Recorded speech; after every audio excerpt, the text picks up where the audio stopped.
pero no soy crítico literario. Ah, de repente hablo en inglés, perfecto. Y bueno, eso, estoy en tercer año y no tengo el tema decidido aún, pero casi seguro es que haga la tesis sobre Chesterton para recibirte, que es el requisito que te piden. Así que nada, no soy experto, pero soy un lector empedernido sin cura. Así que nada, acá. Bien, no experto, pero expertante. Y vos, bueno, Tiago, creo que no lo dijiste, capaz me lo perdí justo ese segundo, pero vos sos de Cita Joven, estás en el equipo de Cita Joven.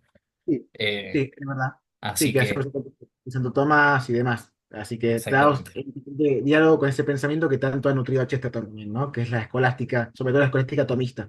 Mm, Sí. sí, exactamente. Así que bueno, estamos ahí de dos partes de la asociación este año para detrás de las líneas. Bueno, no sé si hay alguien que se quiera presentar, aprovechando que somos pocos. Julián ya se nos presentó, María Eugenia, si de los demás participantes, aunque no quiera prender la cámara, si alguno se quiere presentar, bienvenido sea. Lo pueden hacer ahora. Buenas.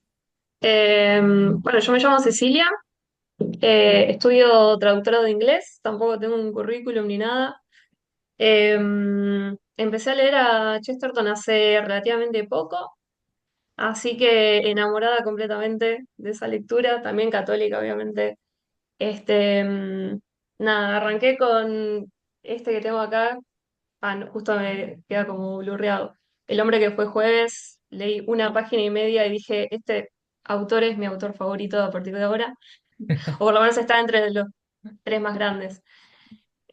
Así que nada, a partir de, no sé, un par de meses a full, no soy parte de no fui parte de ningún congreso, de ningún encuentro, de nada, recién ahora me estoy sumando estas cosas, así que muy agradecida por la bienvenida.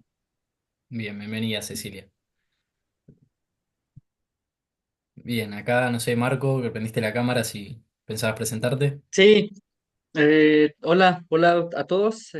Soy Marco Gutiérrez. Yo soy de México. Ah, muy bien. Este, También soy, pues bueno, como referencia, no tengo, bueno, yo no estudié y no tengo ningún estudio en filosofía ni nada de eso.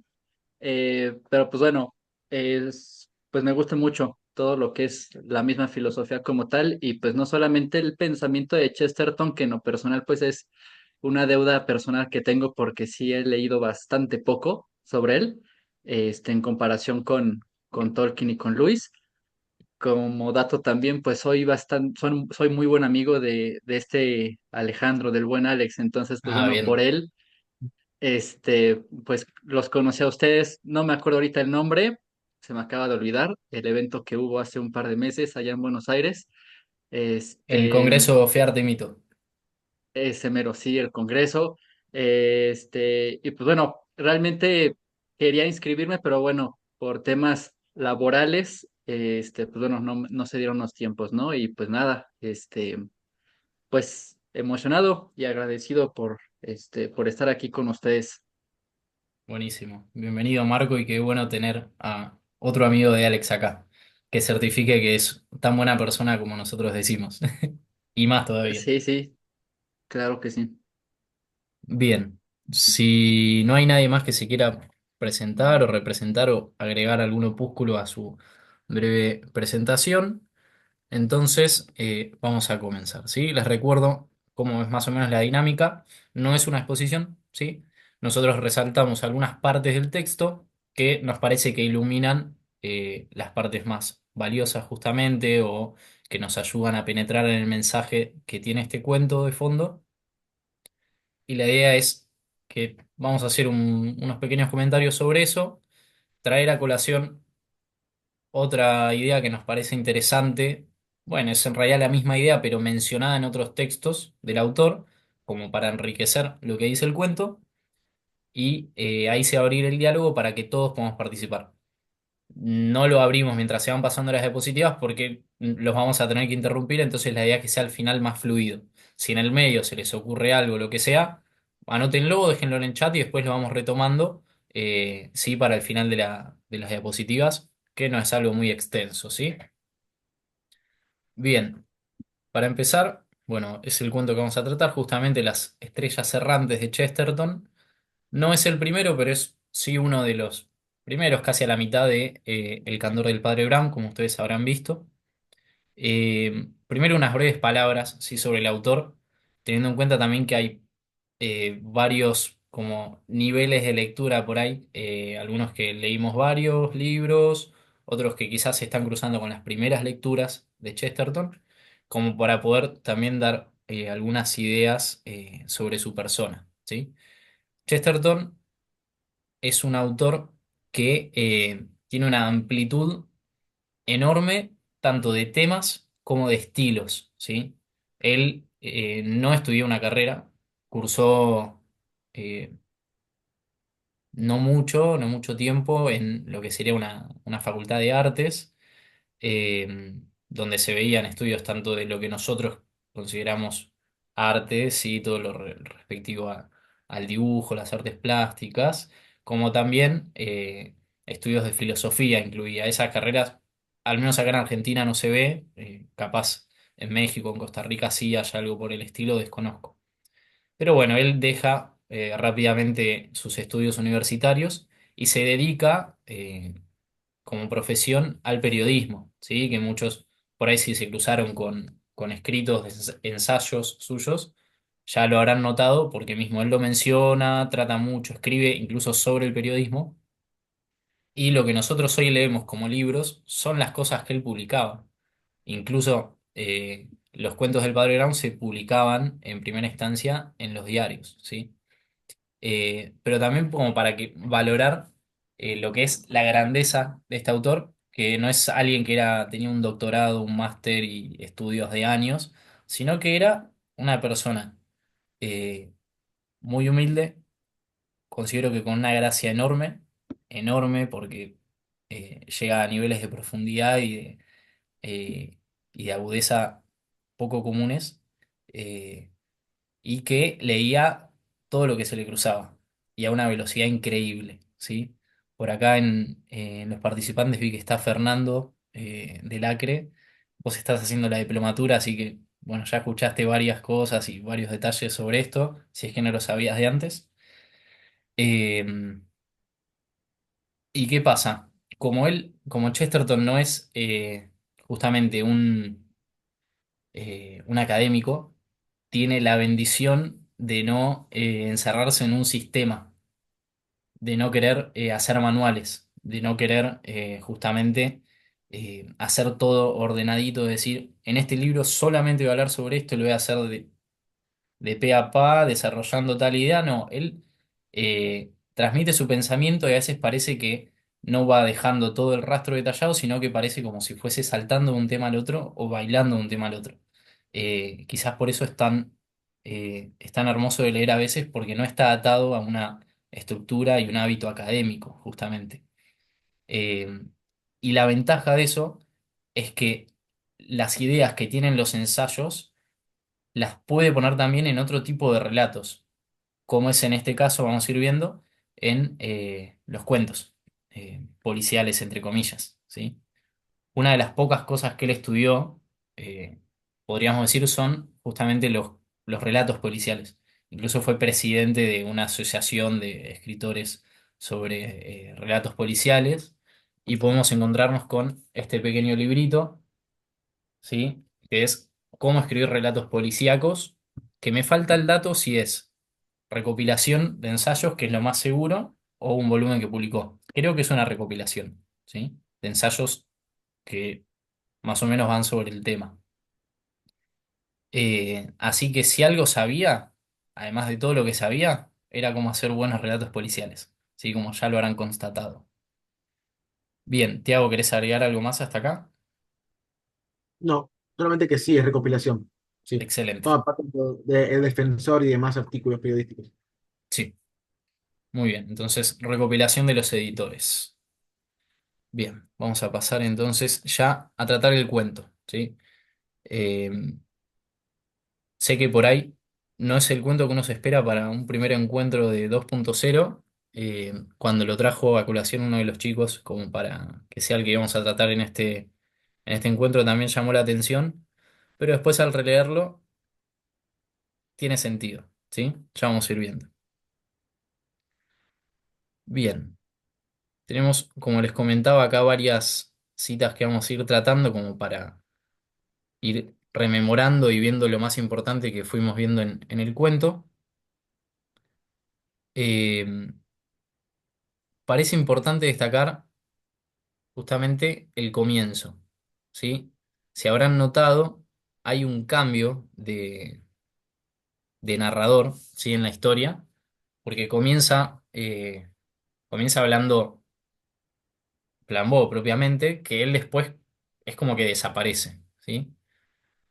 Flambeau es un personaje que si leyeron completo El Candor del Padre Brown, vieron que aparece en el primer cuento, después sigue apareciendo y va teniendo toda una relación, un conocimiento con el Padre Brown, y es básicamente el más famoso ladrón del momento, un francés que es lisa y llanamente terrible, pero que es un artista del crimen, como bien nos dice este cuento, ¿sí? Lo detalla. Y él mismo va a decir. El más hermoso crimen que he cometido, dijo Flambeau un día en la época edificante de su vejez, fue también, por singular coincidencia, mi último crimen. Era una noche buena. Como buen artista, yo siempre procuraba que los crímenes fueran apropiados a la estación del año o al escenario en que me encontraba. Digo pues que mi último crimen fue un crimen de Navidad, un crimen alegre, cómodo, adecuado a la clase media de Inglaterra, un crimen género Charles Dickens. Dickens, ahí está. No es simplemente un ladronzuelo, un pillo que va por ahí robando, un carterista, sino que la cosa la hace bien, incluso tiene un toque de poesía lo que él hace.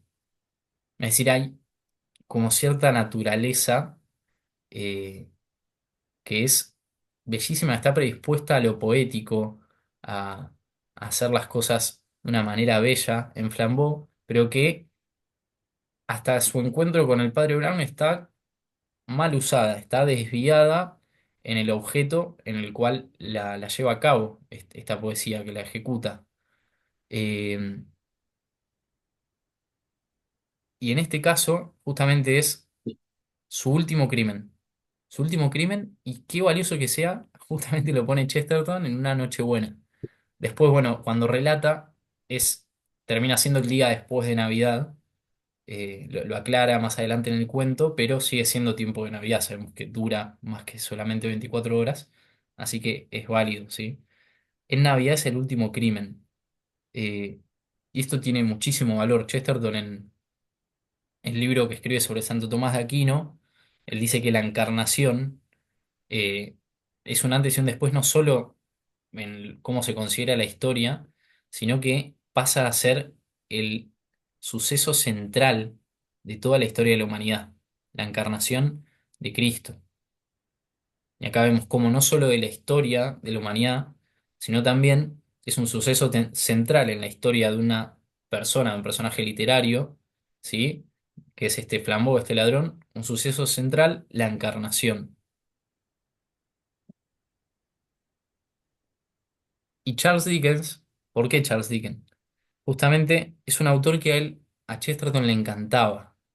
No sé, Tiago, vos que sos estudioso de las letras, si tenés algo para aportar sobre esta parte. Bueno, yo tenía una pregunta para si alguien sabe de casualidad, si hay una famosa obra de Dickens, si uno sabe el título, que habla sobre la Navidad justamente, que es bastante conocida, es nuestra protagonista del viejo Scrooge. No sé si alguien la conoce, el título. Si es una película famosa, no sé si alguien sabe cómo se llama, lo A puede mí, decir. ¿Qué pasó? Formemos el hielo un poquito. a mí me mataste. Ahí está. Una noche de Navidad, sí, A Christmas Carol es como una canción de Navidad, exacto, exactamente, sí. También se traduce como Noche de Navidad, sí. Justamente el hecho de Navidad en Dickens es casi la construcción de un mito literario, ¿no? En Inglaterra, en el siglo XX, a partir del XIX, empieza a surgir todo el tema de un mito alrededor de la idea de la Navidad como un tiempo mágico, que viene en realidad no del siglo XIX-XX, viene hace mucho, mucho tiempo. Es decir, la Navidad, como el tiempo donde nació Cristo, siempre tiene esa connotación de que en Navidad todo puede pasar, porque en Navidad nació Cristo y Dios se hizo hombre. Por tanto, si Dios se hizo hombre, puede pasar lo que sea. Entonces, siempre Navidad está rodeada de un tono mágico, como de los fairy tales, los cuentos de hadas, todo el tema de los mitos. Y Dickens toma ese mito y lo vuelve literario en su obra, ¿no? Y justamente, ¿qué pasa en una ocasión de Navidad? Que Scrooge, que es un viejo cascarrabias, un viejo, podemos decir, sin salvación, amargado de la vida, se aparecen esos tres fantasmas de las Navidades pasadas, presentes y futuras, y a partir de ese, digamos, viaje onírico que hace, tiene una conversión de corazón y cambia. Es decir, es un milagro de Navidad, porque que cambie Scrooge es algo que no era humanamente posible. Fue posible por intervención del más allá, intervención sobrenatural, un milagro de Navidad. Así que ya como que nos abran el cuento, ¿no? De que Flambeau en el futuro habla de que cometió un crimen en el pasado y que se habla de Navidad, ya se nos abren las dos claves de lectura del cuento. La conversión de Flambeau en Noche de Navidad, el milagro, ¿no? No es una conversión total, es una conversión parcial. Él se convierte totalmente en otros cuentos, pero ya se ve la semillita acá. Y bueno, eso se ve Mm. con la Navidad, ¿no? En Dickens y demás. Sí, justamente es un avance, la conversión es una realidad dinámica, no es un suceso que se dé solamente en un día. Creo que más de alguno lo hemos experimentado acá. Eh, Así que sí, la conversión de Flambeau es en parte también un milagro de Navidad, ya sea porque sucede en Navidad esto de que es su último crimen, que ya veremos también cuál es el verdadero crimen, y sino también porque, bueno, a la larga termina siendo fruto siempre de la encarnación. Eh, bueno, de hecho, hay un cuento que aparece antes en El Candor del Padre Brown donde él se confiesa con el padre Brown. Lo agarra cuando está escondido ahí, creo que es en el club, los 12 pescadores, o el club de los pescadores se llama algo así. Las Eh, pisadas errantes, creo. No, o las pisadas extrañas. pues uno de esos dos era, De Queer Feet, sí. sí, eh, que le dice, quiero que me confieses tus pecados, y se queda ahí sentado. Y bueno, da a entender que se confiesa, indudablemente, pero bueno, como todos sabemos, vuelve a reincidir porque tenía el hábito. Y acá nos relata justamente su último crimen. Tiene también el cuento, dentro de los personajes, vieron que hay algo que hace Chesterton en distintos relatos que pone contrapuestos en distintos personajes y representa ideas que se oponen o que son eh, extremos, que parecen contradictorios, pero que ninguno es la postura, digamos, verdadera o más sensata, donde él haya el sentido común. En este caso, tenemos... eh, bueno, está la sobrina la hija del dueño de casa, que es el coronel, la supuesta sobrina de este Santiago no sé cuánto, que termina siendo Flambeau, y es ahijada de este Sir Leopoldo, que es un conservador. Bueno, ahí pone justamente el personaje arquetípico, bueno, no arquetípico, pero sí, donde plasma esta idea de el conservador inglés de la época, que, bueno, lo retrata en este Sir Leopoldo. Y por otro lado tiene al socialista, que es este joven que entra saltando una pared, como que nada que ver con cómo tendrían que ser las cosas supuestamente, en un lugar donde va de pronto a cenar eh, alguien que tiene un título nobiliario como este de Sir Leopoldo. Y bueno, el tipo entra saltando la pared, ahí nomás tiene una escena romántica con la sobrina que se ve que estaban enamorados. eh, y es casi totalmente opuesto a este otro personaje. Eh, y por otro lado está justamente el padre Brown, que siempre cae, parece como parte del decorado en los cuentos, pero bueno, termina estando en el lugar justo y teniendo la palabra y los pensamientos justos en los distintos momentos que se encuentra. En este segundo momento que queremos resaltar es cuando, bueno, están ahí teniendo un intercambio y la sobrina le dice, me molesta, como que le da a entender que le molesta que hable de socialismo a este Crook. Y ella dice, ¿Cómo se llama eso? ¿Cómo se llama al que quisiera darle un beso al desollinador? Un santo, dice el padre Brown. Esta intervención es excelente. Creo, dijo Sir Leopoldo con una sonrisa de importancia, porque obviamente él es un tipo importante, pesado, con un orgullo enorme, que Ruby quiere decir un socialista. Pero radical no quiere decir hombre que solo se alimenta con raíces, observó Crook, este socialista, con cierta impaciencia. Así como conservador no significa hombre que conserva o preserva la mermelada. Tampoco socialista, lo aseguro a ustedes, significa hombre que desea pasarse una noche de tertulia con un desollinador. Un socialista es un hombre que desea que todas las chimeneas sean desollinadas y todos los desollinadores recompensados por su trabajo. Pero, completó el sacerdote en voz baja, que no le consiente a uno el ser dueño siquiera de su propio hollín. Crook lo miró con respetuoso interés. ¿Y qué necesidad tiene uno de poseer hollín? Preguntó. Alguna, contestó Brown con aire pensativo. He oído decir que los jardineros lo usan. Y yo una vez, por Navidad, habiendo faltado el prestidigitador que había de divertirlos, hice la felicidad de 6 niños jugando a tiznarlos con hollín. Bueno, el desollinador, yo lo aprendí hace no mucho, era el que destapaba básicamente las chimeneas, las limpiaba, le sacaba toda la mugre que tienen ahí, el hollín sería toda la porquería que quedaba pegada y que justamente el que la limpiaba quedaba impregnado.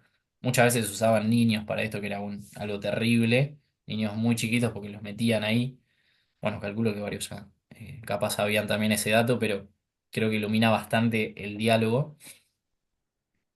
Eh, y algo que me parece genial acá es, bueno, si leyeron ensayos de Chesterton, sabrán que él no se considera ni un socialista ni un liberal, aunque alguna vez en su vida sí haya tenido algún acercamiento, pero salió espantado, básicamente, ni un conservador.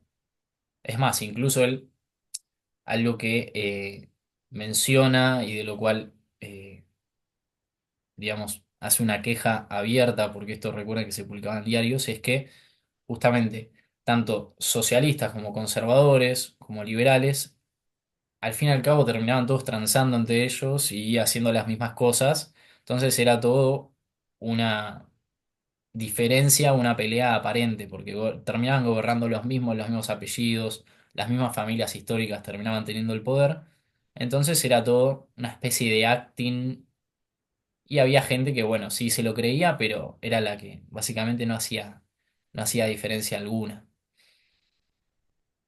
Y cuando él habla del socialismo, le, le da como cierto valor a las cosas de las que se quejan o las cosas que defienden, pero dice que lo que está mal es el motivo por el cual se quejan de algo o defienden eso.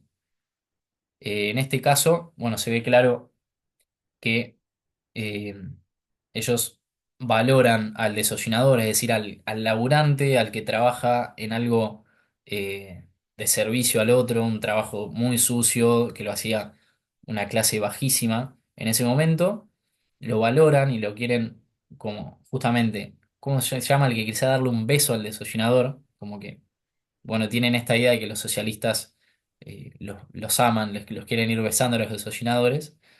Y el padre Brown, ahí justamente como refleja el sentido común de Chesterton y de la ortodoxia, que no haya leído ortodoxia, dice un santo. Porque justamente eso es lo que el autor reconoce como valioso del socialista. Es decir, el valorar al que hace este trabajo bajo, este trabajo arduo, al que se ensucia, al que está en la mugre, incluso dirá que allí donde están las cosas más sucias también están las más puras. Entonces el que quiere besar esa mugre, el hollín que recubre al hombre, es el santo. Y eso lo reconoce el padre Brown y es lo que termina, de alguna manera, creo, haciendo con Flambeau. Porque él está cubierto de hollín, de alguna forma, del hollín de sus crímenes, de sus robos. Y él reconoce al hombre debajo del hollín, así como este supuesto socialista que quiere besar al desollinador. Y entonces ahí se encuentra con lo valioso que está en esa mugre. Y después, bueno, hace esta crítica, esta intervención el padre Brown, que dice que no lo dejan a uno ni tener su propio yin. Es decir, los socialistas en realidad no están bien porque se pasan, ¿sí? Eh, ya no solo que hacen una crítica o una queja válida o defienden algo válido, como el trabajo y que se recompense el trabajo de los que hacen justamente este tipo de obras, eh, pero ya llega un punto que atacan la propiedad privada y la propiedad privada es algo inherente a la naturaleza del hombre, es necesario para el hombre para desarrollarse. Y dice, bueno, no te dejan ni siquiera tener tu propia mugre, o sea, no quieren que tengas nada. Y eso está mal. Eh, y hasta de tener mugre el hombre tiene necesidad. Incluso podríamos, haciendo este paralelismo, el hombre necesita que le digan que tiene pecados. Ya lo vamos a ver al final cuando hablemos traemos a colación otras obras, pero hay ciertas tendencias que sacan el valor de la libertad y él creo que lo está comparando acá, después lo podemos charlar mejor si quieren, justamente con estos socialistas que no te dejan tener tu hollín, que alguna utilidad tiene, eh, con estas tendencias teológicas o filosóficas que le sacan eh, la responsabilidad por sus malos actos al hombre. Entonces hacen que el mal sea algo o inevitable o que no existe o que simplemente le pasa al hombre, pero que no lo afecta, ¿sí? De lo cual no es responsable. Y el padre Brown creo que acá representa esta queja válida, reafirmar la voluntad y el valor del libre albedrío. No sé, Tiago, si quieres aportar algo acá también. Sí, no sé si alguno de casualidad conoce, hay un poeta famoso de Inglaterra que es William Blake, no sé si alguno lo conocerá o lo habrá leído, pero Chesterton lo amaba y le Sí. dedicó una biografía entera, biografía ensayo, él no hace biografías, son cosas raras las que hace, pero una biografía ensayo, no sé de qué año, pero es de esa Hace, época en la que empezó a hace escribir. biografías, pero no son cronológicas. Representan al hombre, pero Exacto. no los hechos históricos. Es como una pintura del hombre, no es una Exactamente. línea, es una cosa curiosa. Pero bueno, William Blake hizo varias colecciones de poemas famosos, canciones de inocencia y canciones de experiencia son las más famosas, y una justamente es El desollinador. Y hay varias en las que está la figura del desollinador, y Blake lo que hace es hacer un contraste. Él se considera un místico, aunque no es místico como tal, no es como San Juan de la Cruz, no se considera, no es un místico como tal, pero se considera él mismo como místico como que tenía visiones, etcétera. Y él compara el contraste entre la pureza del niño y la inocencia blanca del niño con el hollín que lo mancha. Así que exactamente ese tema de la pureza original que es manchada por el pecado. Recordemos que en la ortodoxia, Chesterton dice que Dios es como un niño que le pide al amanecer, hazlo otra vez. Y en el defensor dice, cuando vemos a los niños, sentimos que hemos crecido demasiado, como que nos hemos hinchado. Es decir, para pensar, ¿no? Si el pecado es lo que nos hace adultos, y si no es nuestra verdadera naturaleza, la niñez, pero no la niñez entendida en el sentido de capricho, quiero caramelo, sino en el sentido de ver el asombro, asombrarse ante la realidad al verla y estar cerca de Dios, ¿no? Un poco es lo que también hace el padre Brown, ver al niño detrás de los jeans. No el socialista, porque el socialista quiere como omitir los jeans, es una cosa medio extraña la que hace. Mm. No sé si alguno tiene un comentario, tírelo, esto también es dialogado. Sí, Yo me tirando lo que se me todo ocurre. válido. Esto no está planeado, yo lo estoy tirando. Si alguno lo leyó o tiene otro comentario, otra cosa, o no coincide, comenta. Sí, esto es libre. Y si bien al final vamos a tener espacio de diálogo, si alguien quiere decir algo acá que le urge, dígalo nomás. ¿Sí? Siéntanse libres. Yo te quería decir que es una casualidad, he leído en el libro de Lo que está mal en el mundo, el último capítulo que he leído se llamaba Historia de Hughes, y Hughes Ah, trata sí. justamente el socialista y el liberal, Sí. pero es increíble, ¿no? O sea, vos lees el cuento y el carácter de los personajes que él describe en ese documento está en estos personajes en el cuento que, bueno, quizás después lo pueda ampliar, pero es muy gracioso. Siempre son gente ideal, gente con grandes ideales, ¿no? Con gran potencia. socialista y el liberal, pero que equivocan al final la dignidad del hombre y tienen un diferente rol cada uno, pero es muy gracioso. Después, capaz, si cuando termine y recuerdo mejor, les comparto algo, pero es muy gracioso que justo sea el mismo tema. Y Excelente, encima sí. viste, Sí. Carlos, que dice que encima él cree que Hutch y Dodge en secreto son amigos que están aliados. O sea, se hacen los enemigos, pero en realidad están aliados entre sí. Es también esa relación de que los dos, en cierto sentido, deshumanizan al hombre, por así decirlo, o hacen un reduccionismo. Eh, sí, sí, sí, muy interesante. Bien, Carlos, si querés, podés ahí poner algo de eso en el chat para que lo podamos recordar y retomar ahí al final del encuentro. Bien. Tenemos también este tercer extracto, que es más cortito que el anterior, eh, que hay una parte, bueno, cuando ellos empiezan, esto que tienen los ingleses a mí me encanta y lo conocí por los cuentos de Chesterton, va por sus escritos, sus ensayos también, que acá en Argentina al menos no está, no sé, en México, en Costa Rica, o capaz en algunas familias concretas acá en Argentina capaz se vea, yo nunca me lo crucé en mi vida realizado, que es el tema de que en Navidad, si bien es algo que mundialmente está casi centrado y vuelve una conciencia que no es común en el día a día sobre los niños y sobre la niñez, y bueno, las familias que tienen niños lo viven mucho más la Navidad, eso se ve muy patente. Pero en Inglaterra, además de esa conciencia sobre el niño y sobre los niños, eh, se da esto de que juegan, hacen pantomimas, que son como representaciones donde los actores lo que hacen es representar justamente al personaje, los sentimientos, todo, pero sin hablar, son justamente como mimos. Entonces es todo gestualidad, todo exageración, son muy cómicas eh, y se da incluso esto de que suele haber tipo clowns o arlequines también, y que algunas de las cosas que hacen es golpear, justamente que haya como comedia física, golpear a otros personajes sin lastimarlos, eso era lo normal, hasta que, bueno, leímos este cuento y ya vimos cómo fue la arlequinada.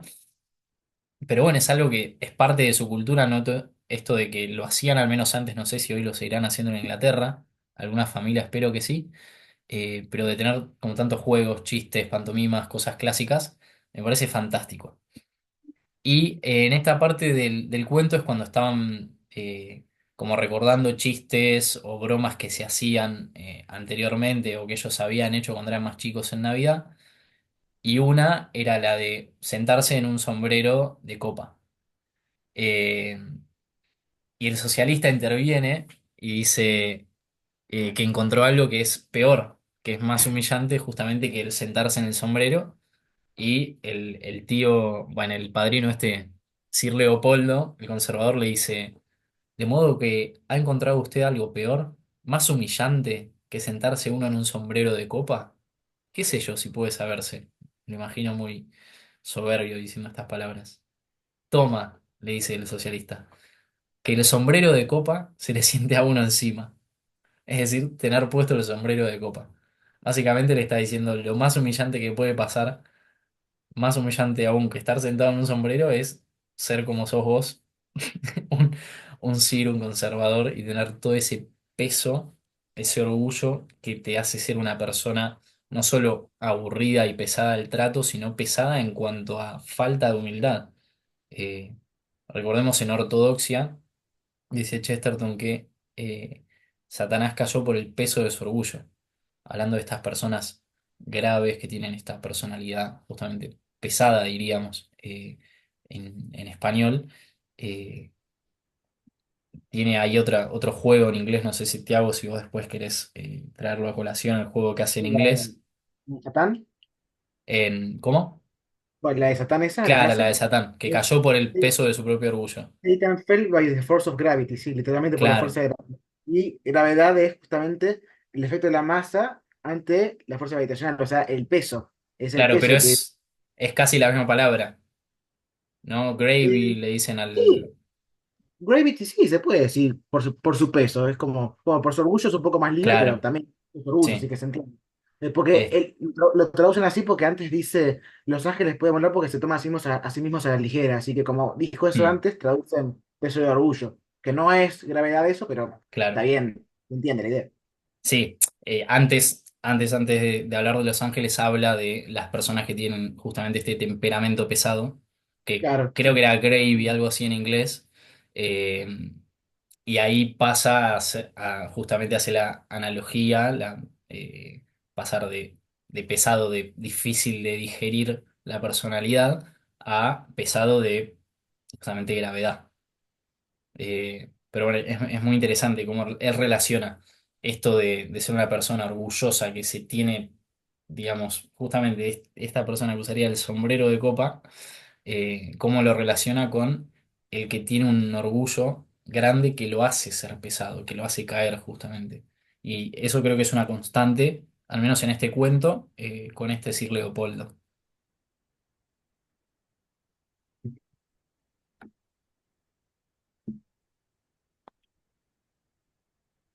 Bien, si Tiago o alguien quiere decir algo. Si no, pasamos a la siguiente. Grave en inglés se puede traducir como serio o tomarse a sí mismo con seriedad, dice acá Cecilia. Claro, exactamente sí. Eso es justamente lo que dice en ortodoxia y es lo que estábamos tratando de traer a colación. Así que gracias Cecilia por ponerlo ahí. Siempre sirve tener a alguien que estudie traducción. Bien. El cuarto fragmento son 5 fragmentos, así que no se asusten. Están, bueno, no es un diálogo, pero es cuando están preparando justamente esta pantomima, Santiago Blunt, que ya sabemos todos a esta altura del partido que es una farsa, que no existe Santiago Blunt, sino que es Flambeau disfrazado, y se había presentado como el tío justamente de esta chica Ruby. Bueno, está como muy cebado preparando justamente todas las cosas que necesitan para representar a los distintos personajes. Y relata, verdaderamente su tío, Santiago Blunt, estaba en un estado de excitación increíble. Nosotros ya sabemos por qué. Parecía un muchacho. Hizo una cabeza de asno de papel y se la acomodó, nada menos que al padre Brown, quien la aceptó pacientemente y llevó su amabilidad hasta descubrir por su cuenta el medio de mover las orejas. Al propio Sir Leopoldo Fischer en nada estuvo que le colgara en los faldones la cola del asno, pero al caballero no le hizo mucha gracia. Me encanta esta contradicción entre la actitud del Sir, que es, bueno, justamente lo que estábamos comentando recién, de esta seriedad con la que se toma a sí mismo, eh, como esto, bueno, vas a participar de un juego básicamente de Navidad, de una pantomima. ¿Qué te cambia que te pongan una cola de burro o no? ¿Qué te afecta a vos como persona? Pero bueno, para él era algo que no le hacía mucha gracia, aunque sea en un ámbito familiar. Así de orgulloso era. En cambio, el padre Brown es humilde. Entonces él acepta, bueno, lo que se le da, el lugar que le corresponde en esto que va a hacer, y lo toma justamente como un niño. Lo toma con seriedad y descubre incluso el medio de mover las orejas. Hay un ensayo que, si no me equivoco, está en Enormes Minucias de Chesterton, eh, donde habla del tema del juego y dice que los adultos no jugamos porque no tenemos la fuerza vital y la seriedad necesaria para jugar como juega un niño. Eh, y esto es justamente lo que hace el padre Brown. Como él es humilde y no se toma a sí mismo como alguien tan pesado, tan serio, con una personalidad tan enorme, tiene la seriedad necesaria para jugar, ¿sí? La aplica a lo que Chesterton dice que es la actividad más importante que uno puede desarrollar, pero que nos distraemos con cosas tan estúpidas como, no sé, trabajar y eso, aunque necesarias para la vida práctica. eh, y bueno, no le podemos dedicar la energía que merece a algo tan importante como jugar. Bueno, y el padre Brown está ahí, él juega y el otro nos escandaliza porque le ponen una cola de burro. Comentaba, bueno, con Tiago, antes de empezar a aceptar a los que estaban acá en videollamada, en la sala de espera, que de casualidad se me dio por hojear el libro La Cruz, el cuento La Cruz Azul, que está al principio acá del Candor del Padre Brown. Y en el diálogo, no sé si todos los que están acá lo leyeron, pero el contexto es que está Flambo disfrazado de cura charlando con el Padre Brown vestido de cura. Y la gente, bueno, hay un detective que los ve de lejos, que son dos curas, básicamente caminando y charlando. Y en ese diálogo que van teniendo, el Padre Brown se llama a sí mismo un asno. Se dice este célibe asno, que esto que el otro. Y me pareció fantástico que varios cuentos más tarde Chesterton ponga acá este detalle de que Flambeau, disfrazado, que capaz todavía no lo había descubierto, bueno, no lo había descubierto efectivamente el padre Brown, vaya y le ponga el disfraz de asno, me parece un detalle épico. No sé, Tiago, me parece que tenés algo en la punta de la lengua vos. No, no más que es una constante de Padre Brown siempre que él se considera lo más bajo. Tanto el ejemplo de soy un asno como también el martillo de Dios, soy un hombre y por tanto tengo todos los demonios en mi interior. En el hombre del pasaje, donde se ve a sí mismo como si fuera un demonio con los cuernitos, es constante ese juego. También acabo de pensar que tal vez hay una pequeña referencia a Shakespeare también, porque la cabeza de asno se ve en Sueño una noche de verano, que también es una novela medio de enredo mágico, qué sé yo, en la trama. Nada, me recordó a eso también. Y- Bien. Carlos, Carlos, adelante, Carlos. Estaba escuchando que vuelve a repetirse la palabra seriedad y me acuerdo de esto que dice Chesterton, que no me acuerdo bien la frase, pero es lo único contrario a lo, a lo divertido puede ser, es lo aburrido, en el sentido de que él quiere decir que no impide que ser serio o sea, ser serio no te impide ser divertido, jugar, hacer chistes, tener humor. Entonces, eso no sé si la recuerdas bien esa frase. Sí. eh, Sí, es en un ¿no? ensayo que él está hablando sobre, creo que sobre la liturgia, y que hay mucha gente que decía que es aburrida, y él dice, bueno, no pasa nada si es aburrida. Eso significa que no es un juego, que no es divertida, pero no implica que no sea algo importante o que no sea algo valioso. Pero sí, creo que está muy bueno lo que traes a colación. en su Ah, autobiografía, perdón. claro, yo lo entendía perdón, yo lo entendía por el lado de que, bueno, la típica que le decían a él es que siempre hace bromas, siempre está riéndose de esto, incluso en el momento en el que él se reía de su propia fe, haciendo chistes sobre la fe, pero diciendo que él le parecía difícil que alguien pueda amar algo sobre lo cual no puede hacerle una broma o un chiste. Entonces Claro, ahí como que él se extiende en ese punto. Y después lo que te quería decir era sobre... Ah, el asno. Tiene un poema también muy lindo sobre el asno, ¿no? sí, Eh, sí, es Perdón. se ve que fantástico. se considera un asno, pero tiene su magia, el ser un asno en esta vida, ¿no? La humildad, la pequeñez, todo eso. O sea, ¿quién no quiere ser un asno? Como, él lo entendía bien, lo que es la humildad de verdad, ¿no? Ser nada, tenerse por menos, pero a la vez Dios quiere ese menos, quiere esa nada. Es increíble. Lo hace Sí, más grande al amor. es el poema al asno, eh, más que nada sobre el momento de la entrada de Jesús en Jerusalén. Es valiosísimo porque toma algo, toma un burro y el tipo le hace un poema valorizando justamente al burro. Es fantástico. No sé, Carlos, si te quedó algo por decir ahí. Creo que estabas hablando. No, nada más que es simplemente repetir que es espectacular ese poema, es muy gracioso, es bello, el asno dice soy feo y todo lo demás, pero hasta yo tuve mi hora frente de mí, olivos en el suelo y no, es increíble. Un poeta espectacular también, Chester. Sí. Sí, bueno, de hecho, para, para ya cerrar también el paréntesis, eh, a Chesterton lo consideraban sus amigos y sus cercanos principalmente, y él se consideraba un poeta. Incluso, bueno, hay ciertas anécdotas donde, bueno, iban Belloc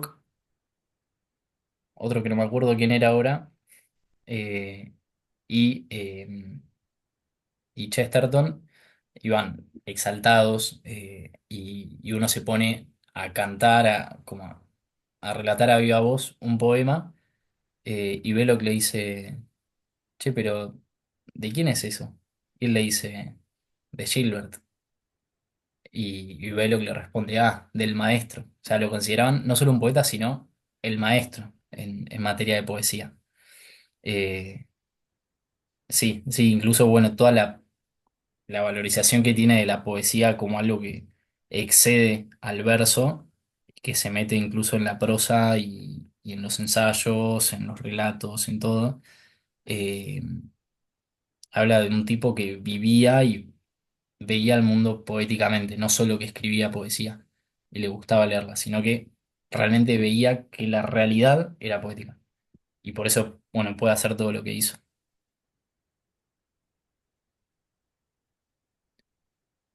Bien, y el quinto, acá para el último fragmento, los invito a todos, los que lo tengan a mano, lo tengan en el archivo, a agarrar el libro, porque, bueno, pensábamos con Tiago hacer una lectura, de los últimos párrafos del texto, que nos parece que son valiosísimos y tienen varias cosas como para ir comentando.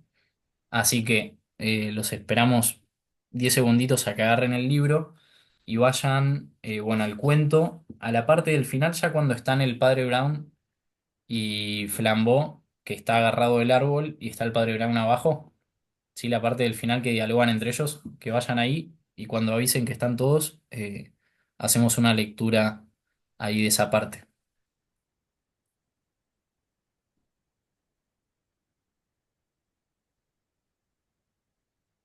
Más o menos vamos a leer desde, bueno, ya cuando sale corriendo el padre Brown afuera, cuando dice un verdadero policía, que era un verdadero policía el que estaba ahí tirado en el piso inconsciente y no que era un tipo disfrazado, de ahí vamos a ir leyendo.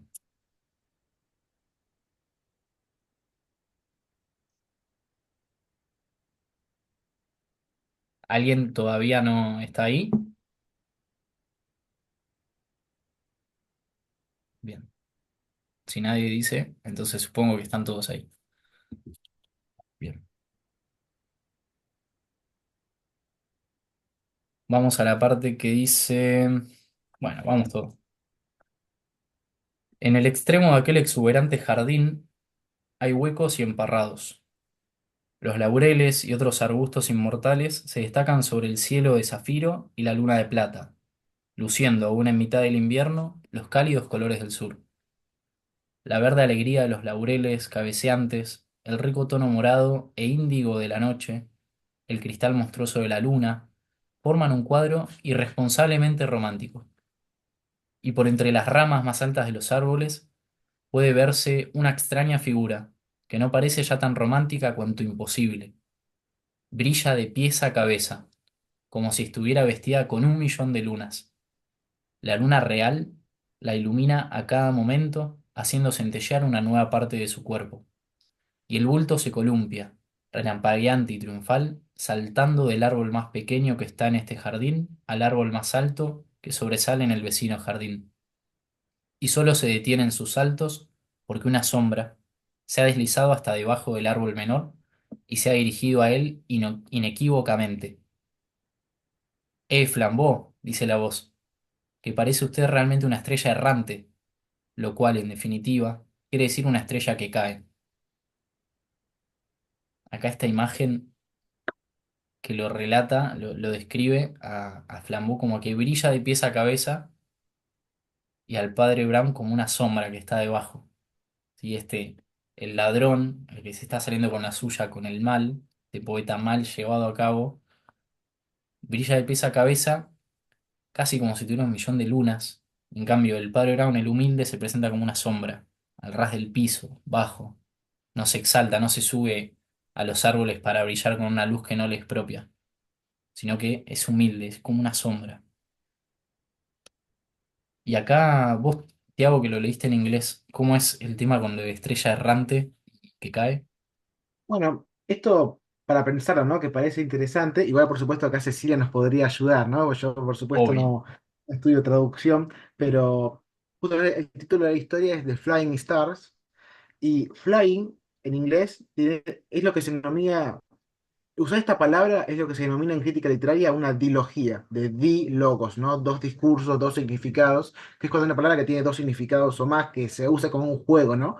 Porque flying significa errar, como estrellas errantes, pero también significa estar volando, ¿no? Y ir volando de un lugar a otro. Por eso es una mejor traducción la hostería volante, en vez de la taberna errante, porque volante en español mantiene esa dilogía de errar y de volar, ¿no? Es como mantiene ese juego de palabras. Y el padre Brown, después de decir que se ve como una flying star, le dice que se ve como una estrella que cae, que es una falling star.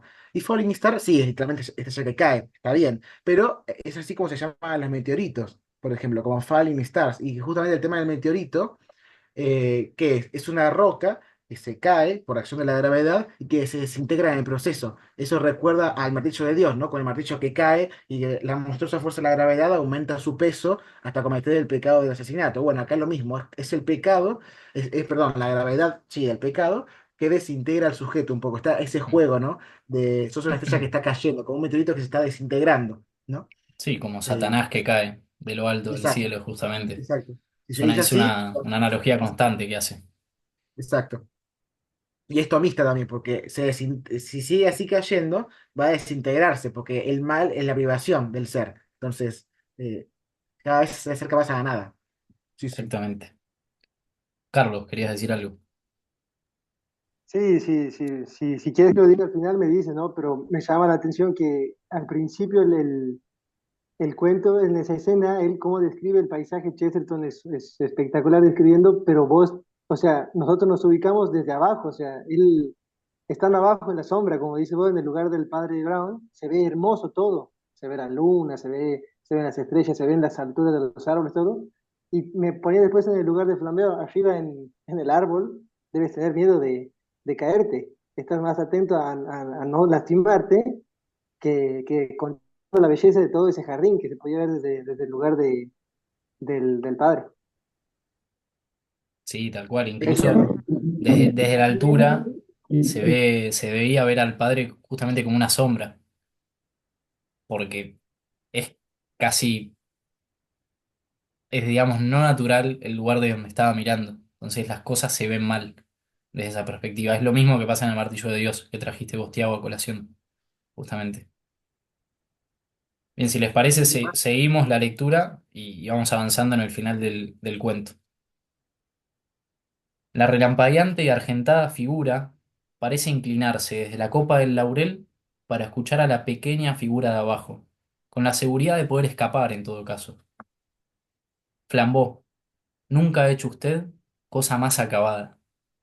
Ya hace falta ingenio para venir del Canadá, supongo que con un billete de París, justamente una semana después de la muerte de Mrs. Adams. Es decir, cuando nadie estaba en ánimo de preguntarle a usted nada. Todavía es más inteligente el haber dado con la pista de las estrellas errantes y fijar el día de la visita de Fisher. Pero lo demás ya es más que talento, es verdadero genio. Supongo que el mero hecho de sustraer las piedras fue para usted una bagatela. Lo puede usted hacer con mil distintos juegos de manos, sin contar con ese subterfugio de empeñarse en emprenderle a Fisher en el frac una cola de papel. Pero en lo demás, realmente se eclipsó usted a sí mismo. La plateada figura que estaba entre las hojas verdes parece hipnotizada, y aunque el camino de la fuga está franco a sus pies, no se mueve. No hace más que contemplar con asombro al hombre que le habla desde abajo. Ah, naturalmente, dice este. Ya estoy al cabo de todo. Sé que no solo nos obligó usted a representar la pantomima, sino que la hizo servir para un doble uso. Usted no se proponía más que robar tranquilamente las piedras, pero un cómplice le envió a decir que ya estaba usted descubierto y que aquella misma noche un oficial de policía le iba a echar a usted la mano. Un ratero común se habría conformado con agradecerle el soplo y ponerse a salvo, pero usted es todo un poeta. Ya a usted se le había ocurrido la sutil idea de esconder las joyas verdaderas entre el resplandor de las joyas falsas del teatro. Y ahora se le ocurrió a usted la idea, no menos sutil, de que si el disfraz adoptado era el de Arlequín, la aparición de un policía no tendría nada de extraordinario. El digno agente salió de la estación de policía de Putney para atraparlo a usted, y cayó redondo en la trampa más ingeniosa que ha visto el mundo. Al abrirse ante él la puerta, se encontró sobre el escenario de una pantomima de Navidad, a donde fue posible que el danzante Arlequín lo golpeara, lo sacudiera, lo aturdiera y lo narcotizara, entre los alaridos de risa de la gente más respetable de Putney. Oh, no, no será usted capaz de hacer nunca otra cosa mejor. Y ahora, de paso, conviene que me devuelva usted esos diamantes. La verde rama en que la figura centelleante estaba colgada se balanceó, acusando un movimiento de sorpresa, pero la voz continuó abajo. Quiero que me las devuelva usted, Flambeau. Quiero que abandone usted esta vida. Todavía tiene usted bastante juventud, buen humor y posibilidades de vida honrada. No crea que semejantes riquezas le han de durar mucho si continúa usted así. Los hombres han podido establecer una especie de nivel para el bien, pero ¿quién ha sido capaz de establecer el nivel del mal? Este es un camino que baja y baja incesantemente. El hombre bondadoso, que se embriaga, se vuelve cruel. El hombre sincero, que mata, miente después para ocultarlo. Muchos hombres he conocido yo que comenzaron como usted, por ser unos picarillos alegres, unos honestos ladronzuelos de gente rica, y acabaron hundidos en el Siena. Bueno, acá nombra varios personajes, eh, imagino que de la época que empezaron como con pequeñas maldades y terminaron en lo más bajo, y le dice más adelante, ya sé, Flambeau, que ante usted se abre muy libre el campo, ya sé que puede usted meterse por él como un mono, pero un día se encontrará con que es un viejo mono gris, Flambeau, y entonces en su libre campo se encontrará con el corazón frío y sintiendo próxima la muerte, y entonces las copas de los árboles estarán muy desnudas.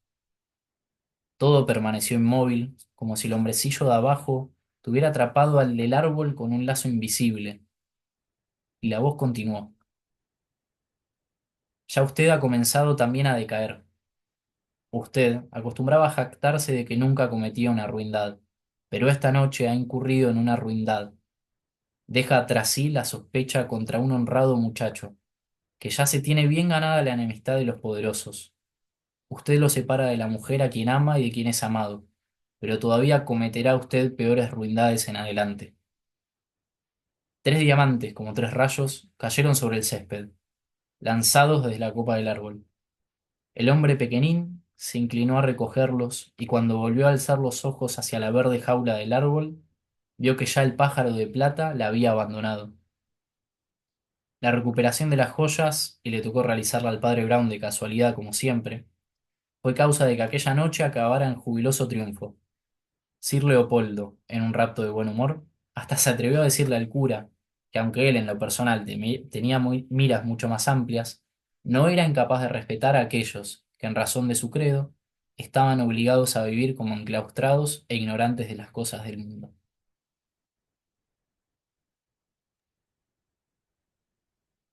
Fantástico. Es fantástico el final de este cuento. Eh, bueno, ya con esto no hay más fragmentos que vamos a ir destacando porque no hay más fragmentos del cuento. Así que ahora sí el diálogo puede ser muchísimo más fluido, si todo lo que quieran lo vamos charlando. Eh, es fantástico cómo el padre Brown le reconoce a Flambeau, sos un genio, ¿no? Sos verdaderamente un poeta, tenés talento, tenés algo muy valioso, lo estás usando mal, le dice. Entonces, primero le reconoce, ¿no? Che, la verdad que sos bueno, sos un capo, la tenés clarísima, lo que hiciste es fantástico, pero dame las joyas. Entonces, acá está el tema, ¿no? ¿Cuál es el verdadero crimen que terminaría cometiendo en realidad Flambeau en el cuento? Sí, el robo de las joyas, pero justamente lo que le recrimina al padre Brown. Vas a hacer algo mucho más bajo que es manchar a una persona buena y hacer que esta muchacha que lo ama lo deteste, por lo que vos harías que se lo inculpe.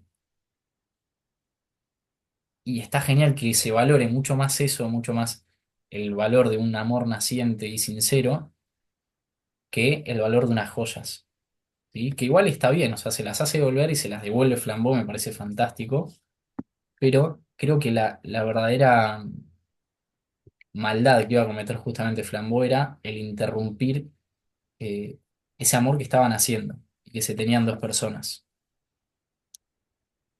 Hay un montón de imágenes que va usando que siempre cuando se pone a describir Chesterton es fascinante porque incluso con la descripción de un paisaje nos dice mucho de una escena de la naturaleza de esos personajes. Eh, y algo que me llama la atención a mí es cómo pasa de decirle a Flambeau un mono cuando se está a punto de escapar o puede hacerlo con las joyas a decirle un pájaro cuando soltó las joyas.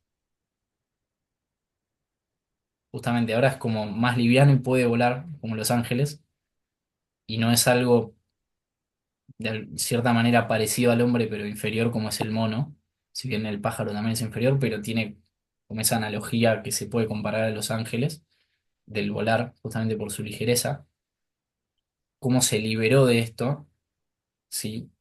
Dejó de lado lo que estaba haciendo mal, entonces se volvió más humilde, se volvió más ligero y ahora se lo compara con un pájaro plateado. Ya no es más un simio, no es un bruto, un infrahumano. Ahora es un pájaro que puede volar alto.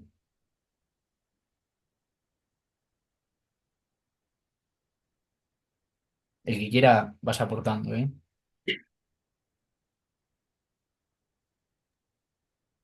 Hay un pequeño detalle que me llama mucho la atención y es que las joyas estas de por sí se llamaban las estrellas errantes, porque menciona Chesterton que ya las habían robado tantas veces que les habían puesto así. Entonces, básicamente, las estrellas, o sea, las joyas estas, su destino, si se quiere, era que las robaron, o sea, ya estaban totalmente predispuestas para que se las llevaran de alguna manera. Claro. Eh, lo cual a mí me hace pensar mucho, que quizás no tiene nada que ver, pero es imposible que no lo piense, en los Silmarils de Tolkien, digamos, como, eh, digamos, sí, las joyas hermosas, las más lindas del mundo, fueron al final el motivo por el cual se cometieron tantas atrocidades. Entonces es imposible no relacionarlo con estas tres joyas que son básicamente lo mismo. Pero nada, como en sí la joya no tiene tanta importancia al final, sino lo que se hace por causa de ellas. Muy bueno, no lo pensé. Excelente. Sí, sí, sí. Y también son tres. Exactamente. Sí, tal cual. Está también esta, Tiago, no sé si vos querés decir algo o alguien también quiere decir algo distinto, esto del hilo que menciona. Sí. Es una metáfora que se usa acá y que se usa también en las pisadas extrañas. De hecho, las pisadas extrañas aparece, si no mal recuerdo, antes de este cuento. Y ahí, después de que el padre Brown narra todo lo que pasó con Flambeau, le dicen a dónde se fue, a dónde está. Y el padre Brown le dice algo así como, lo he atrapado con un anzuelo invisible. Y a donde sea que vaya, lo va a seguir ese anzuelo, ¿no? Em, de hecho, mira, lo tengo acá marcado. Hermoso. Lo marqué y no me... Justo. ah, ¿qué dice justamente las pisadas extrañas, ¿no? Yo lo he pescado con anzuelo invisible y con hilo que nadie ve, y que es lo bastante largo para permitirle errar por los términos del mundo sin que por eso se libere. Es decir, es el tema del hilo invisible, ¿no? Que va guiando a la persona hacia un camino que ella no ve y que nadie ve, pero que ya está determinado, ¿no? Se está dirigiendo a un camino, es distinto al que estaba siguiendo antes, ¿no? Que nadie ve, pero que está. Es curioso. Me recuerda también al propio Chesterton. Siempre en mi vida pensé la vida como un relato, una novela, y por tanto todo relato tiene un narrador. Algo así dice en Ortodoxia, no recuerdo la Mm. frase exacta. Pero es ese hilo invisible de que te va guiando, no sabes bien a dónde, pero a algún lado va. Sí, quizás no como algo que está predeterminado como una ruta, pero sí como algo que te sigue las pisadas y que en cualquier Claro. momento con pequeños tironcitos como un anzuelo justamente te va corrigiendo justamente el camino, te va desviando hacia donde no tenés que ir. Sí, sí. Sí, no, no de destino, no es anotación, sino Mm, de decir, ya, si seguís con este camino, vas a llegar a un puerto, aunque no lo sepas. Sí, sí. claro, exactamente. Sin destino, por supuesto. Sí, sí. Ahí Sí, Julián queda. Julián, abrí el micrófono y habla nomás. Dale. Habla nomás. ¿Ahí me escuchan bien? Sí, Sí, ok, súper. No, yo quería hacer un pequeño comentario ligándolo a esta última parte del cuento. Eh, en este diálogo que él tiene con Flambeau, hay dos, bueno, en el diálogo que tiene el padre Brown con Flambeau, hay dos puntos interesantes. Uno, el que mencionaste, eh, que dice que el verdadero crimen no está en robar las joyas, sino en dañar la reputación de de Crook, ¿verdad? Y romper este joven amor. Pero también en él, que también lo mencionaste, de que él ve y reconoce el valor de Flambeau, su genio, su creatividad, que es un artista, que es un poeta. Y hay otro cuento también que está aquí en el Candor del Padre Brown, que es El Martillo de Dios, en donde también al final se puede ver un paralelismo en donde el Padre Brown, cuando habla con el criminal, lo que menos le importa es el crimen y lo que más le importa es la persona.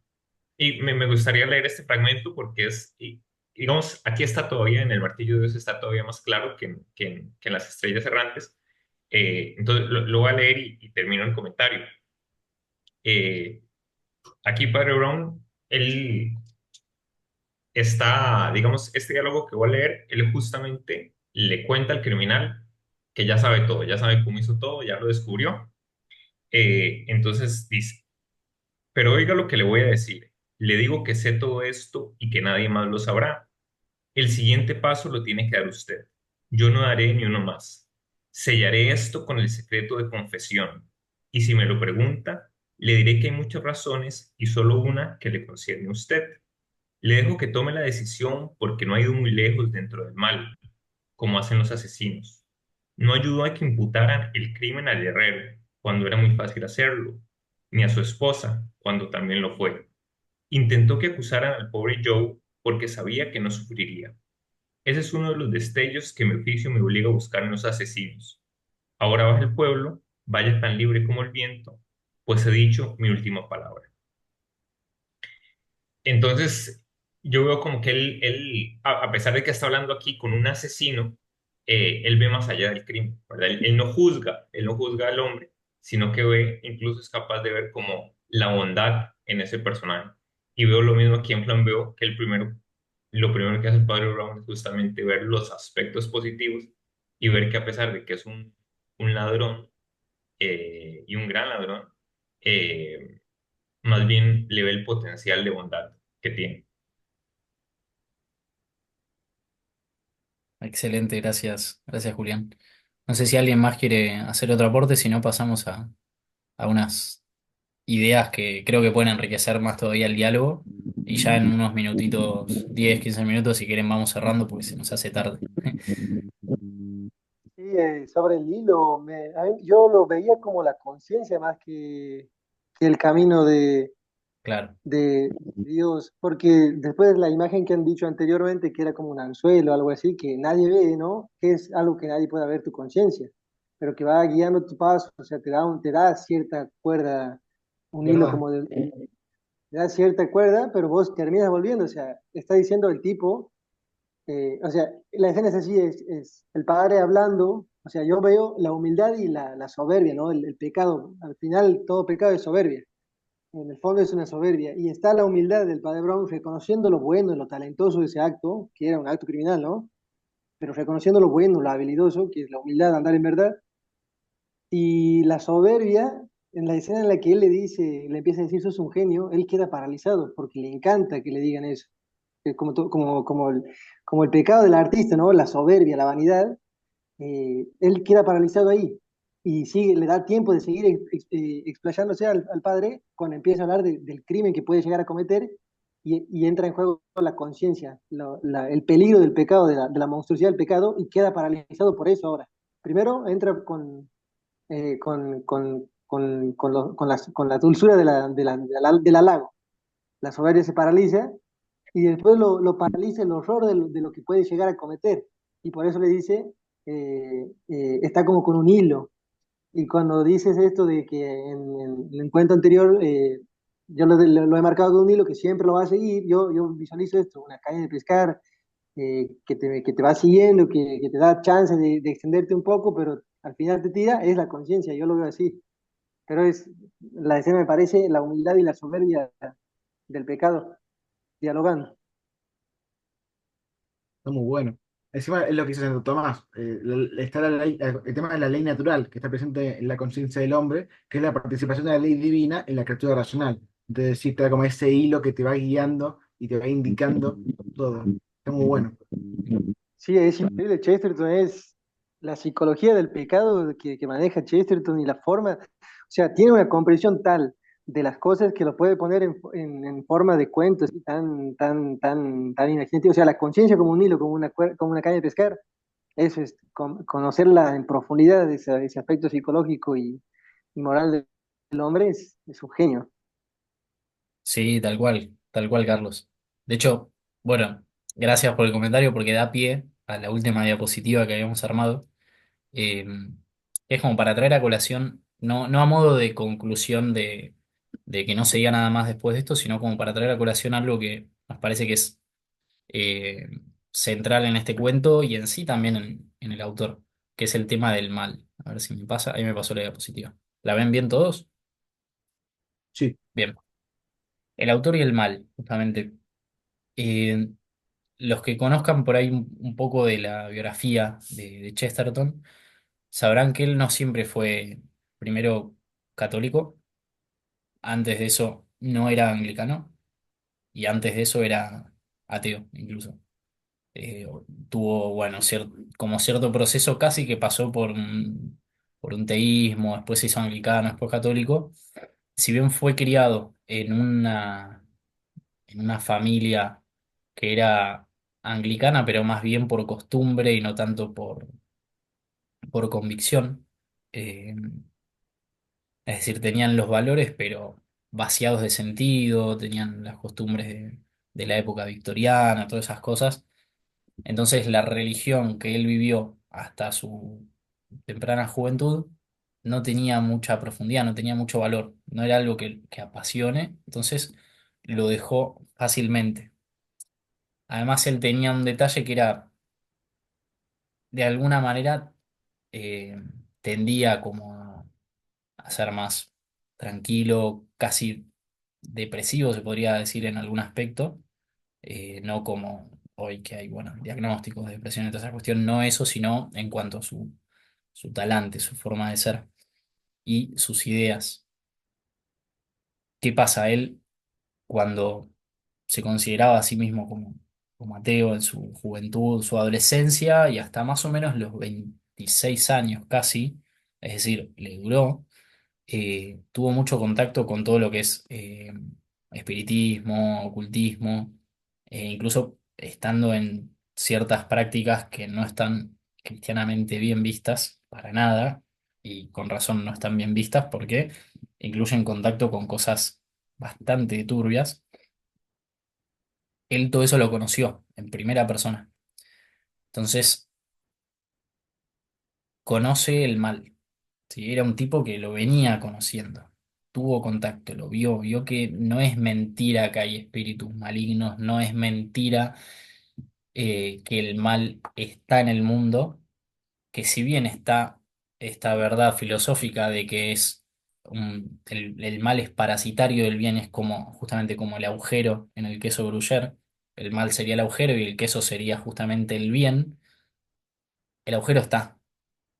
Y el agujero duele y el agujero lastima y el agujero nos hace daño día a día y nos sigue durante nuestra vida. No es que por pensar que es parasitario del bien y que en realidad es una deficiencia o un no ser, eso hace que no actúe o que no tenga ninguna injerencia sobre la realidad, sino que está el mal y él lo experimentó.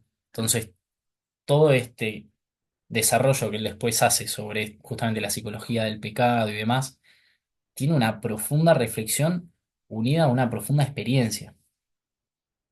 Y acá le queríamos traer justamente a colación estos tres fragmentos que son de otros textos. Eh, los dos de abajo son de su autobiografía justamente y relatan, eh, o sea, son de cuando está relatando su encuentro con el padre O'Connor, que será un gran amigo y justamente quien va a ser casi la inspiración del padre Brown, ¿sí? Es un cura católico que él se cruza en una reunión social con amigos y se ponen a hablar justamente sobre el mal, sobre el tema de la confesión y demás. Y ahí él va a decir estas dos cosas. En mi adolescencia me imaginaba como un monstruo de iniquidad y resultaba una experiencia curiosa descubrir que este célibe, tranquilo y grato, es decir, el cura, el padre O'Connor, había sondeado aquellos abismos mucho más que yo. Me quedé sorprendido de mi propia sorpresa. Que la Iglesia Católica estuviera más enterada del bien que yo era cosa fácil de creer, esperable. Que estuviera más enterada del mal me parecía increíble. Él se sorprende cuando se encuentra con el padre O'Connor del conocimiento que tiene el cura católico del mal, sin necesariamente haberlo llevado a cabo o profundizado en espiritismo, ese tipo de cosas, lo conocía. Y está justamente lo que decía Carlos, el tema de la confesión, de cómo eso hace que se conozca no solo el corazón de las personas, se profundice en el conocimiento de la psicología, de la antropología, sino del mal, ¿sí? Cómo sin llevar a cabo atrocidades se pueda profundizar en su conocimiento.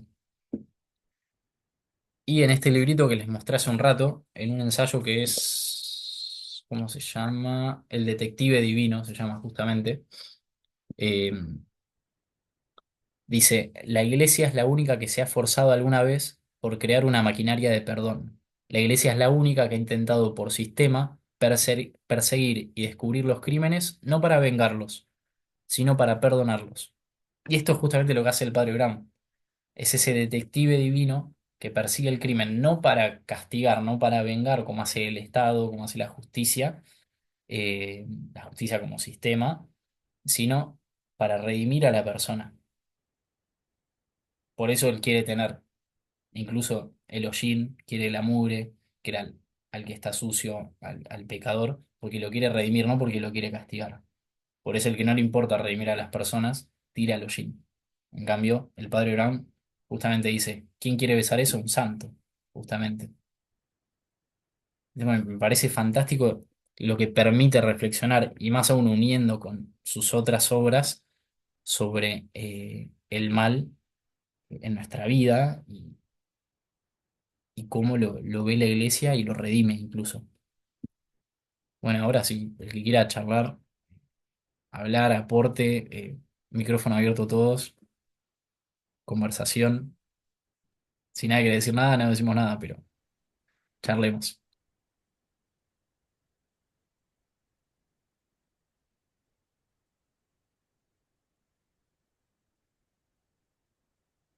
Interesante, no, genial lo que están diciendo. Me parece. Coincido. Un silencio abrumador. Sí, Che, ¿qué libro es el que estabas leyendo sobre el detective divino? Es de él o es de... está acá la cita en amarillo. ¿Cómo escribir relatos policíacos? Es el que comentábamos Ah, también al principio, es un rejunte de ensayos que tratan directa o indirectamente sobre justamente el género de detective, policíaco, etcétera, o de curas confesores. mira.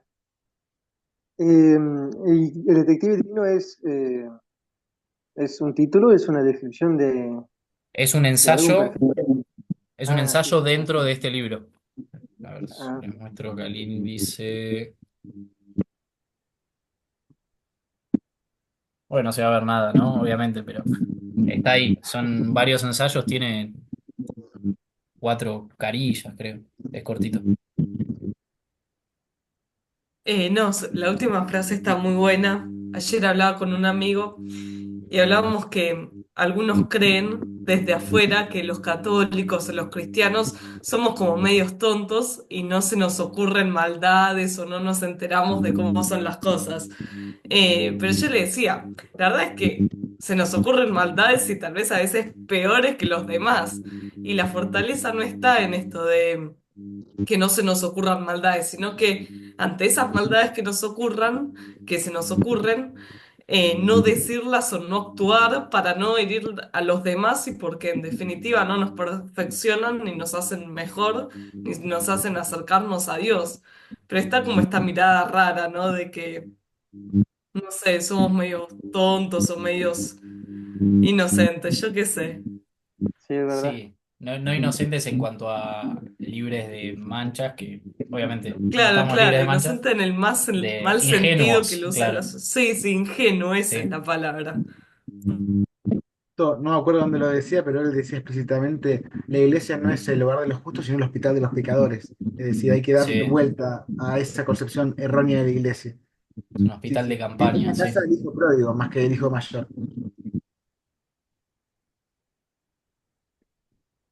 Che, Tal vez agregar, ah, sí, sí, habla. perdón, eh, que este cura que mencionas, el que él conoció, el, el que menciona la biografía, ¿cómo es que se llamaba? O'Connor, era irlandés, O'Connor, sí, el padre O'Connor. Que en algún lado recuerdo haber leído que este personaje fue la inspiración del padre Brown. claro, sí, Que no solo fue la persona que llevó a Chesterton a la Iglesia Católica, sino la inspiración del padre Brown. Y digamos, tal vez si uno compara los relatos del padre Brown con otros relatos policíacos, a mí me llama mucho la atención la manera en la que el padre Brown descubre los crímenes. Él no es un detective que va detrás de las pistas y que hace como un análisis racional de las pistas, sino que siempre el proceso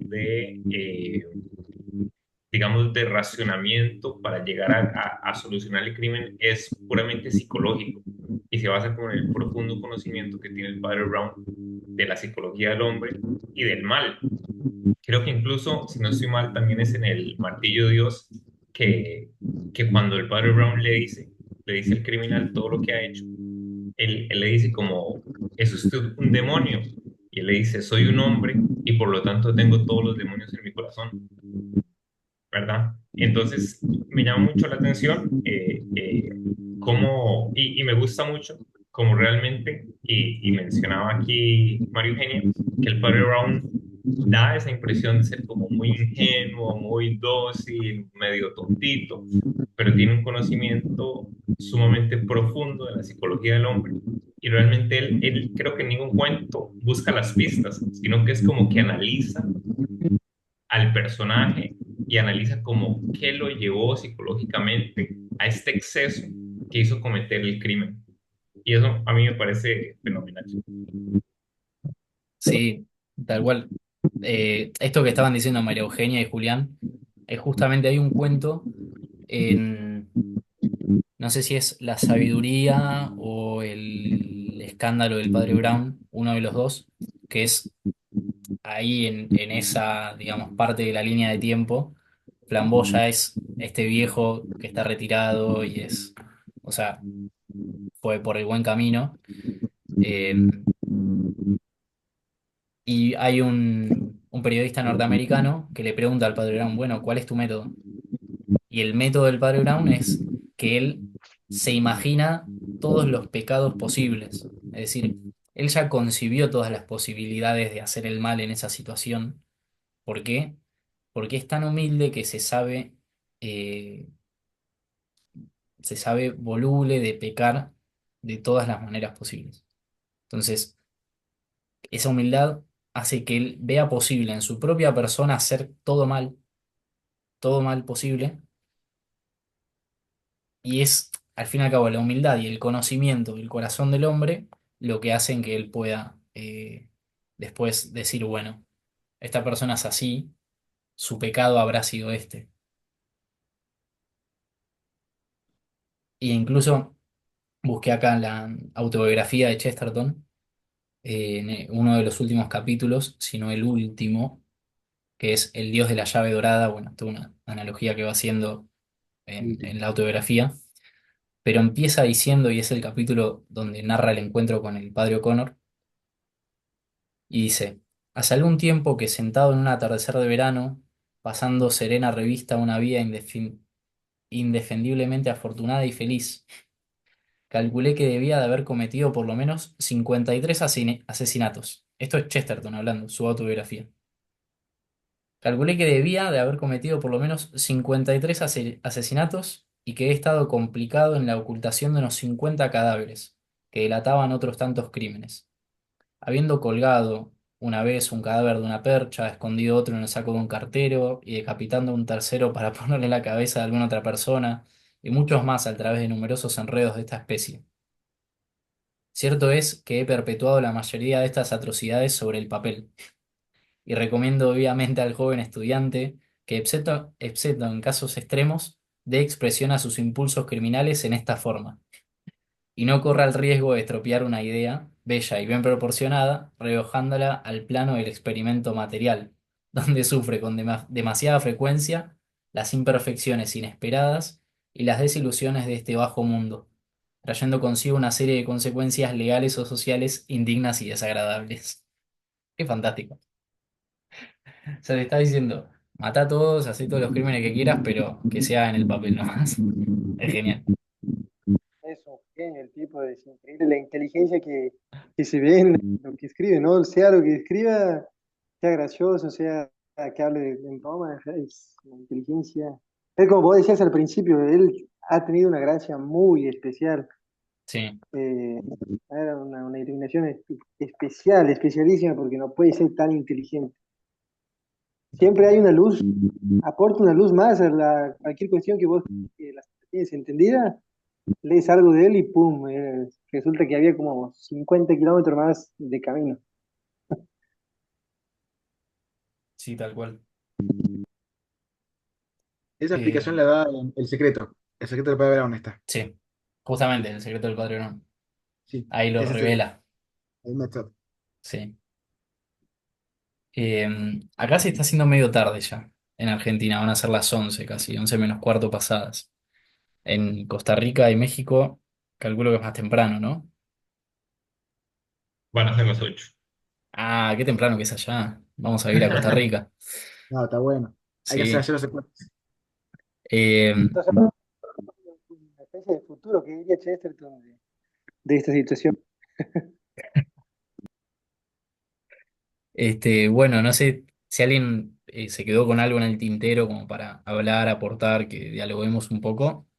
Es el momento, si no hay nada por aportar, damos un cierre al encuentro, pero antes el espacio para que el que quiera pueda tirar los últimos tiros.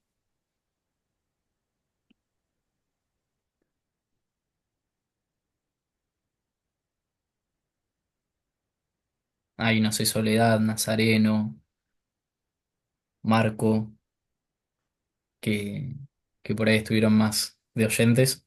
Si a alguno le quedó algo, lo puede tirar ahora.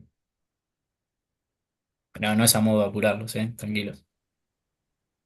No, no, pues realmente no tengo mucho que aportar, más bien analizaba, ¿no? Lo que iban diciendo, lo que íbamos leyendo y también el mismo cuento. Y pues sí, o sea, muchas, sobre todo muchas analogías entre, pues, la vida en general del ser humano y del cristiano, ¿no? Como si tiene esta tendencia al mal, pero al final de cuentas, pues sí, a través de pues las virtudes puede ir controlando eso, ¿no? Que fue también algo que dijeron, o sea, puedes tener todos los peores pecados, pero, digo, no solamente que no los cometas, sino que poco a poco ni siquiera los puedas ir contemplando en la mente, ¿no? Sí, tal cual. Bueno, gracias, Marco, por aportar acá ya sobre el cierre. Eh, bueno, A mí se me ocurre hacer una pregunta si nadie quiere sí, decir nada. A ver, dejo de Eh, compartir acá. y es si de casualidad alguien o se preguntó o lo sabe, estoy seguro que alguno lo sabrá, pero yo pregunto, ¿de dónde viene el nombre Flambeo? Si alguno tiene una idea o algo. Yo me enteré hace poco, por eso me quedé flasheado cuando lo encontré. Dale, Porque habla. flambeo viene, es una palabra que se usa en inglés, pero está traída del francés. Ese nombre de flambeo es medio francés. Ese O es medio, Mm. flambeo, es medio extraño. Es un Eh, personaje francés. yo no sé francés, entonces, claro, claramente. Eh, y está del francés, no sé cómo se pronunciará, pero es flam, que es flama. Y flambeo, en inglés se usa como una suerte de antorcha, ¿no? Pero no sobre todo, no cualquier antorcha, sino específicamente la antorcha que se usa en las procesiones, ¿no? Ese fuego que se lleva, ¿no? Esa llama. Y es curioso porque en este cuento un poco se juega con esa idea de la llama, porque eh, está bueno para quedarse con esta imagen, ¿no? Es interesante. Eh, como los autores hacen a veces simbolismos, algunos conscientes y otros inconscientes. Es una cosa muy loca, ¿no? Pero eh, flambeó es como esta antorcha, ¿no? Esta antorcha, esa llama, ¿no? Y Flambeau roba algo, las estrellas errantes, y se sube al árbol y charla con el padre Brown. Y hay un personaje famoso de la mitología, que algunos lo conocerán, que es aquel que le robó el fuego, ¿no? Que es Prometeo, el que robó el fuego a los dioses. Entonces, es curioso también ese juego que hay con la llama, porque es esa llama que roba, ¿no? Ese acto de transgresión y de ponerse a la altura de los dioses, como Flambeau se pone en el árbol, pero flambeó también significa la llama de la procesión. Es decir, es casi como si en la etimología del nombre nos deja esa lección que nos da Chesterton, ¿no? ¿Qué vamos a hacer nosotros en nuestro día a día? ¿Vamos a hacer la antorcha de Prometeo que roba el fuego de los dioses, que se pone en el lugar de los dioses? ¿O vamos a hacer la llama de la procesión que busca adorar a Dios y entender el verdadero lugar del hombre? ¿No? ¿Qué tipo de llama vamos a hacer? Es un poco una invitación a cuál es nuestro lugar en el mundo y cuál es el camino realmente a la felicidad, ¿no? Se me ocurre como una linda imagen Mm. para dejar. Sí, sabes, Tiago, que eh, en el personaje de Flambeau, justamente, y creo que tiene mucha relación con la imagen, la analogía que estás haciendo con la antorcha, eh, es autobiográfico, es autorreferencial de Chesterton. Porque uno por ahí piensa, bueno, a ver, te representa al protagonista, sí, en el cuento, pero no, sabemos que el padre Brown representa al padre, o sea, está inspirado en el padre O'Connor. Y la relación que se ve entre el padre Brown y Flambeau y el padre O'Connor y Chesterton es muy parecida. ¿Por qué? Porque ambos lo atraen. ¿Por qué? Por conocer su mal en profundidad al otro hacia la iglesia. Eh, entonces, la vida de Chesterton es justamente como esta peregrinación en la cual él deja de ser este criminal o va dejando de serlo para justamente acercarse hacia la ortodoxia, como él nos enseña justamente en ortodoxia.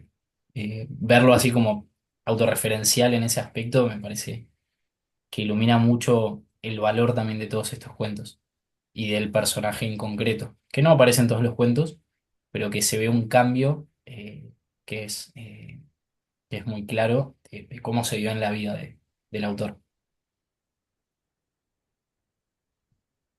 Y bueno, eh, para también no dejar sin comentar lo que está poniendo acá Soledad en el chat. Bueno, dice, Muy estoy sin bueno. audio, solo quiero decir que fue excelente el encuentro, gracias Soledad. Todo lo dicho han sido reflexiones que he hecho. Después ser la luz del mundo con lo que estabas diciendo. Gracias Soledad por escribir en el chat, aunque no puedas hablar. Y bueno, a todos muchísimas gracias por participar. No hemos sido muchos, pero hemos sido buenos, Sí, gracias, que es lo estuvo importante. buenísimo. Muy, muy bueno. Gracias, ¿eh? Gracias a ustedes. Y bueno, veremos de tener